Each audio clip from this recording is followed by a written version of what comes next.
Alright, today we're going to talk about the proper use of a few different handheld drill bit sharpeners. I've got an assortment out here that I'd like to show you. The first one I'd like to show you is a very simple sharpener that you would put in the drill while it is still attached to your drill head. Just drop the drill head right down on this, give it a couple of turns, and you're back to work.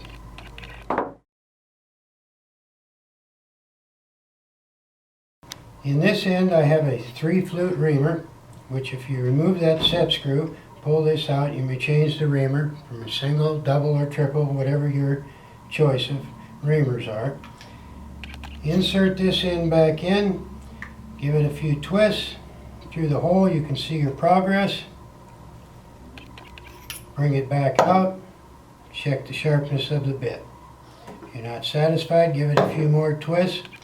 Continue to bring it out. Now, in the case that you might have a little burr or something on the edge, we have a sharpening stone, and I like to just sand that burr off, take any rough edges off, and you're back to work.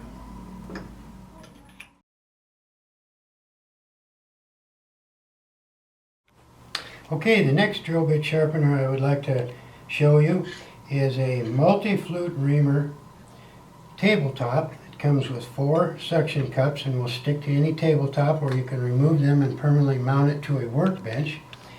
This is strictly designed for challenge and spin-it style drill bits. Insert the drill bits so, put the reamer up to it, give it a few turns, inspect for sharpness.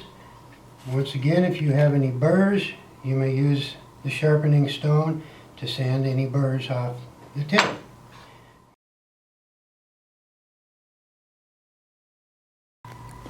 Okay, the last sharpener I would like to demonstrate is a table mounted or workbench mounted handheld sharpener.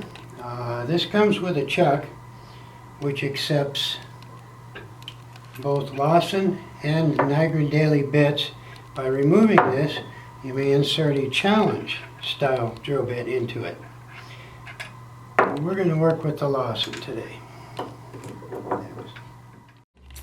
This particular sharpener has a heavy-duty spring in the back end of it, and when you move the reamer into the drill bit, by loosening that lever and retightening it, take an Allen wrench and tighten this screw at the back. What that is doing is forcing the reamer into the drill bit and compressing this spring. While sharpening this,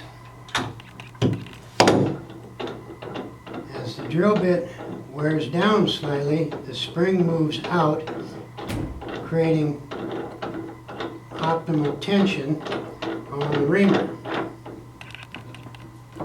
Attach that to your tabletop or workbench, give it a few spins. Very simple to use. Take that off, check for sharpness. Repeat the process if you're not satisfied.